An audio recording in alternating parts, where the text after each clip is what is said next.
sexto ano.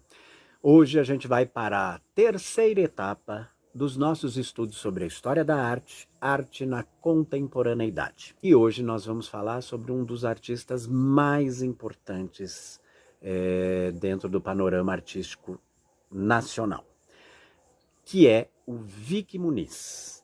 Muito bem, pessoal. Antes de mais nada, eu gostaria de reforçar uma questão que eu já coloquei para vocês nas duas aulas anteriores. Nós temos muitos artistas contemporâneos importantes entre os vivos, os mortos, nacionais e estrangeiros. Mas dentro dos nossos estudos eu optei por trazermos 3 brasileiros para a sala de aula. E o Vicky Muniz eu deixei por último porque realmente ele é um cara fantástico, com um trabalho lindo. A gente costuma dizer que ele é um artista plural, com muitas facetas. O Vicky, ele é fotógrafo, ele é pintor, ele é escultor, ele é publicitário, ele tem realmente muitas facetas artísticas. É um artista bastante interessante. Muito bem, então a gente vai falar um pouquinho do Vicky. Ok? Primeiro lugar, o nome dele, originalmente, de nascimento, de batismo, não é Vicky, é Vicente. Mas ele adotou como nome artístico Vicky Muniz. E o Vicky hoje ele tem 59 anos, se eu não me engano, deve estar para fazer os seus 60 anos de idade, coincidentemente a mesma idade da Beatriz Milhazes. Ele, na verdade, nasceu em Pernambuco, mas foi criado em São Paulo, Guarulhos. Foi em São Paulo que ele cresceu, foi em São Paulo que ele estudou. Ele tem uma origem relativamente humilde. O pai, ele era um garçom, a mãe, ela, se eu não me engano, era telefonista. Então não era uma família que tinha um poder aquisitivo, uma condição econômica das mais favorecidas. Mas o Vicky, muito empenhado, com uma família muito presente, acabou por estudar numa faculdade muito importante na cidade de São Paulo. Ela é muito voltada, inclusive, para cursos nas áreas mais artísticas, que é a FAAP. E dentro da FAAP, o Vicky cursou publicidade e propaganda. Só que mais ou menos lá pelos seus 21, 22 anos de idade, o Vicky vai embora para os Estados Unidos. Originalmente ele vai para a cidade de Chicago e depois para Nova York. E ele vai como um imigrante ilegal. Ele permaneceu nessa condição de imigrante legal mais ou menos uns 5 anos, um pouquinho mais talvez. E lá em Nova York e em Chicago ele não tinha uma condição financeira bacana para se manter, e ele acabou trabalhando em restaurante como garçom, ele foi frentista, e na condição de imigrante legal, principalmente naquela época, os imigrantes já não são bem-vindos hoje, naquela época também não eram.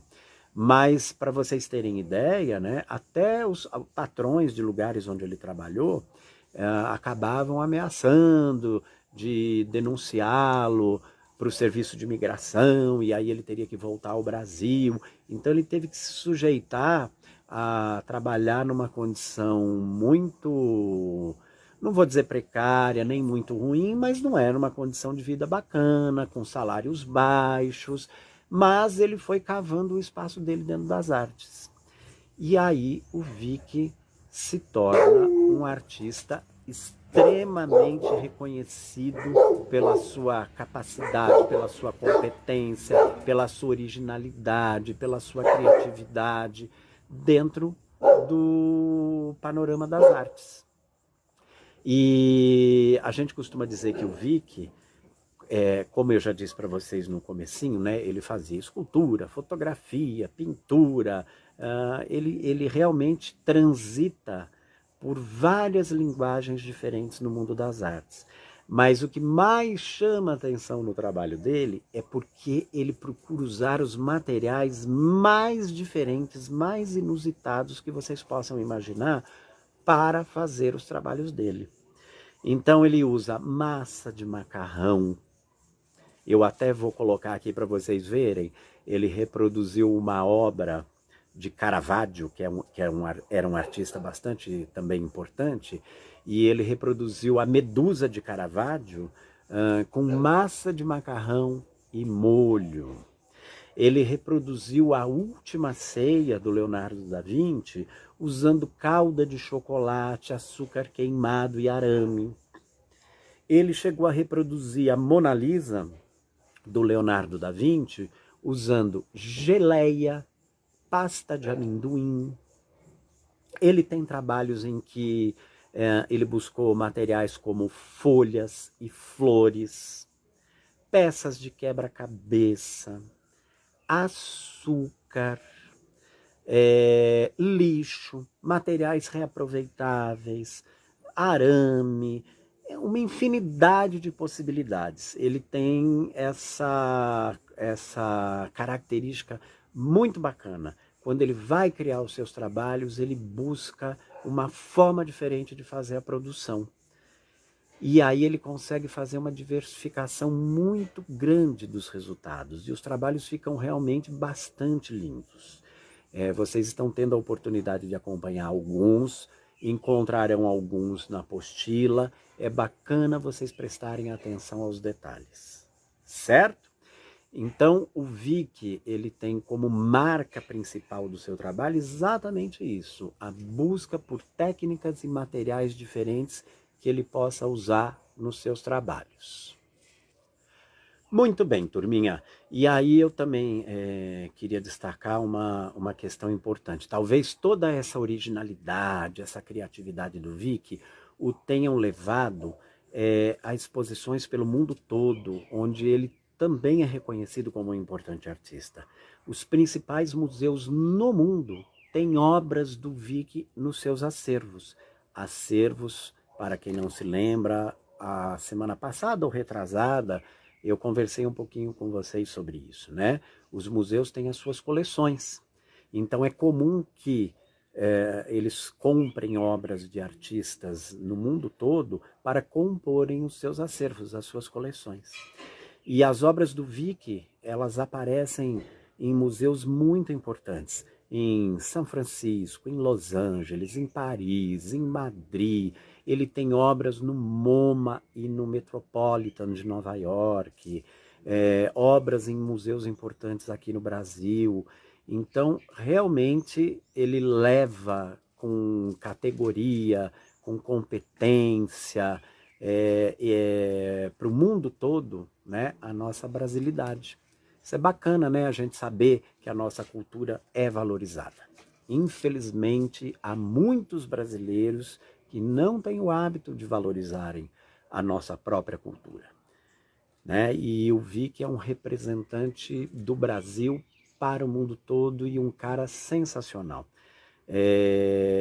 Talvez o fato dele ter passado por uma situação difícil quando ele foi para os Estados Unidos, como imigrante ilegal, sendo menosprezado, né, sofrendo uma série de preconceitos, talvez essas questões tenham feito o Vick se tornar a pessoa humana que ele é, porque ele é um cara muito ligado às causas sociais.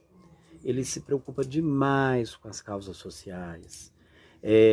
Não foi um, nem foram dois, nem foram três os trabalhos em que parte da sua produção foi vendida e os valores arrecadados foram direcionados a ONGs, a crianças com necessidades, a pessoas que de maneira geral precisam de um apoio maior, principalmente econômico.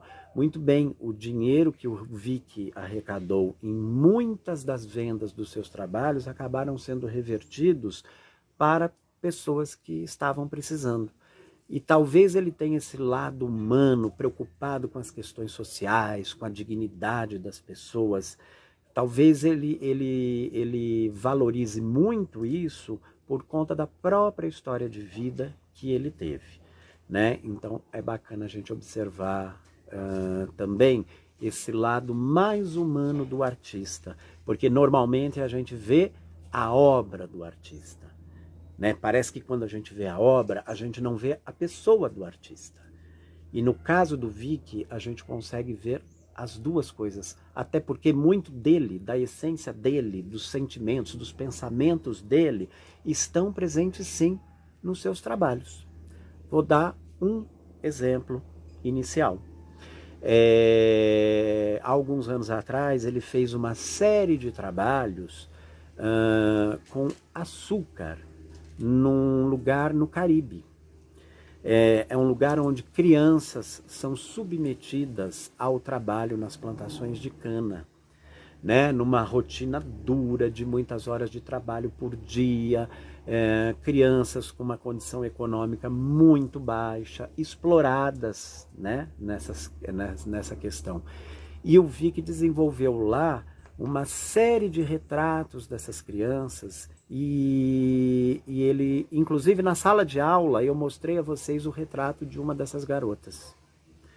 Sugar Children é o nome dessa série de trabalhos. Se vocês tiverem interesse, pesquisem na internet, entrem lá no Google, Sugar Children.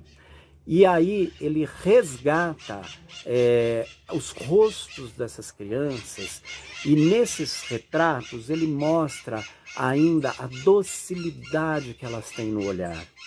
Então olha que engraçado, né? Ele vai para um lugar onde crianças são exploradas, a exploração do trabalho infantil, em plantações de cana-de-açúcar, e ele usa o próprio elemento doce para mostrar que, apesar dessa situação de exploração do trabalho infantil, essas crianças continuam mostrando a sua doçura nos seus rostos e nos seus olhares. Né? Então, ele chama a atenção da gente, espectadores do seu trabalho, por uma questão social. A gente olha para esses trabalhos e pensa sobre essa questão. É uma crítica social, é uma função da arte. E eu vi que traz essa reflexão por meio do trabalho dele. Vou dar um outro exemplo. Em 2007 e 2008, o Vic ficou envolvido na produção de um documentário que, a princípio, seria sobre a vida dele, sobre o processo de trabalho dele, o processo criativo dentro do trabalho dele. Então, esse documentário foi uma produção brasileira e inglesa, e esse documentário foi produzido ao longo de 2 anos, mas ele só foi lançado no ano de 2010. E a repercussão do documentário foi tão grande que ele foi indicado ao Oscar de melhor documentário. Esse documentário chama-se Lixo Extraordinário. Como eu disse para vocês, a princípio ele seria um retrato do processo criativo do artista. E nessa situação, o Vic queria desenvolver uma série de trabalhos onde ele usasse materiais reaproveitáveis, materiais recicláveis. Então, o lugar escolhido para que isso acontecesse foi um lixão, um aterro sanitário, numa cidadezinha do Rio de Janeiro, Duque de Caxias, o maior aterro sanitário da América Latina, que funcionou por mais de 30 anos. Ele era chamado de Jardim Gramacho. Muito bem, o Vic e a produção do documentário chegam no aterro sanitário e se envolvem com a comunidade, com os catadores, com as pessoas que trabalham e moram naquela comunidade. E a partir daí, ele propõe a construção de uma série de trabalhos, reproduções de obras de artistas importantes, só que, ao invés de serem pinturas, são trabalhos onde a principal matéria-prima não é a tinta, nem é o pincel, é o lixo, é o material reaproveitável, é o material reciclável. Muito bem, só que ao chegar no Jardim Gramacho, o Vic se sensibiliza demais com as vidas daquelas pessoas. Ele se envolve com a vida daquelas pessoas, né? E ele se sensibiliza com a situação, porque são pessoas que trabalham e vivem em condições de vida muito precárias, muito desagradáveis, que comprometem inclusive a saúde.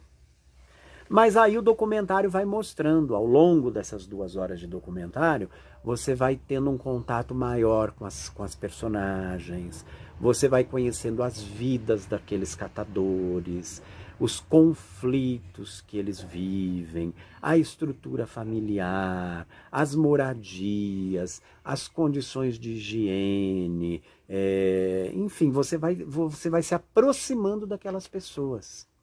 E o Vic e a produção do documentário conseguem mostrar o lado humano daquelas pessoas. Muito bem. E aí o Vic então constrói todos os seus trabalhos e, para nossa surpresa, alguns desses trabalhos são leiloados e, como eu disse para vocês anteriormente, parte da arrecadação pelas vendas dos trabalhos nos leilões, o Vic acaba colocando de volta para a comunidade. Através do lixo extraordinário, conseguiu chamar a atenção do mundo para os problemas no Brasil. Olha que bacana, né? Quando o documentário é indicado como melhor documentário no Oscar, que é um dos principais prêmios do cinema no mundo, o Brasil foi colocado em evidência, chamou a atenção do nosso país. Infelizmente, por uma situação social muito triste, né? Mas isso foi bacana, porque repercutiu de uma forma positiva depois, tá? Turminha, outro trabalho bastante interessante, eu gostaria também de destacar aqui do Vic Muniz, e o seu Bentinho, de novo está aqui na minha aula com vocês, eu acho que ele vai virar assistente, professor assistente, tá? Se Sister Daiane permitir, quando a gente voltar às aulas, eu levo o Bentinho junto. Mas enfim, outro trabalho do Vic que eu gostaria de destacar com vocês é o trabalho dos Jogos Paralímpicos Rio 2016. Olha que bacana, né? O Vic foi um dos responsáveis pela cerimônia de abertura dos Jogos Paralímpicos. E se vocês colocarem lá no YouTube, vocês vão ver que bacana que foi. Muito interessante a ideia dele. Porque as delegações entravam carregando como se fossem grandes peças de um quebra-cabeça. De um lado havia o nome da delegação do país, né? E do outro as imagens dos atletas. E esse quebra-cabeça foi se montando no meio da arena do Maracanã. E ao final, aí vem os efeitos de luzes e tudo mais, esse grande quebra-cabeça se tornou um grande coração pulsando e batendo. E não tem nada melhor que expresse o que é uma competição dessa importância, sejam os Jogos Olímpicos ou Paralímpicos ou um campeonato mundial, não tem nada melhor que expresse a emoção do atleta do que o coração dele pulsando, batendo forte. E o Vic conseguiu transformar isso num efeito muito bonito visual. Então eu acho que valeria a pena vocês verem no YouTube, embora eu tenha colocado aqui imagens desse coração nos Jogos Paralímpicos, certo? Turminha, eu dei um pause aqui, porque o Bento não para quieto, e aí ele acaba tirando um pouco da minha concentração. Muito bem, eu poderia conversar com vocês sobre muitos dos trabalhos do Vic Muniz, porque realmente ele tem trabalhos muito bacanas para vocês verem, tá? Mas eu procurei me concentrar em alguns. Em 2016, a cidade de Nova York inaugurou mais algumas linhas de metrô. A malha de metrô, né, de Nova York é uma coisa impressionante, como eles têm um sistema de transporte público super eficiente. Mas aí, uma parte lá de algumas novas estações de metrô foram concluídas, né? E para isto, olha que honra para nós brasileiros. A cidade de Nova York convidou exatamente o Vic Muniz para desenvolver um trabalho dentro de uma das estações de metrô de Nova York. que são 37 grandes mosaicos de figuras humanas em tamanho natural. Eu estou postando aqui para vocês vários desses trabalhos em pequenos detalhes para vocês observarem, tá? Mas ele chamou a exposição, é uma exposição permanente, porque nunca vai sair de lá, né? A não ser que aconteça algum acidente inesperado, mas ele chamou de Perfect Strangers. São os perfeitos estranhos, né? As pessoas com quem a gente cruza todos os dias no transporte público, no, sei lá, na rua, no metrô, no ônibus, e nós somos todos estranhos uns para os outros. E aí eu vi que, pensando nessa questão, coloca 37 mosaicos de pessoas dos mais diferentes perfis, em tamanhos naturais, decorando as paredes da estação de metrô, ok? Muito bem, ele levou 3 anos para fazer esse trabalho. Entre a elaboração, a criação, execução, e enquanto isso a estação de metrô estava sendo lá finalizada. E aí, em 2016, 2017, nós tivemos o privilégio de ter um artista brasileiro ilustrando a cidade de Nova York, numa característica da cidade que é muito importante no mundo, que é o seu metrô, né? E aí a gente observa que são mosaicos assim com uma perfeição absurda nos detalhes. Então, isso é bacana de vocês observarem.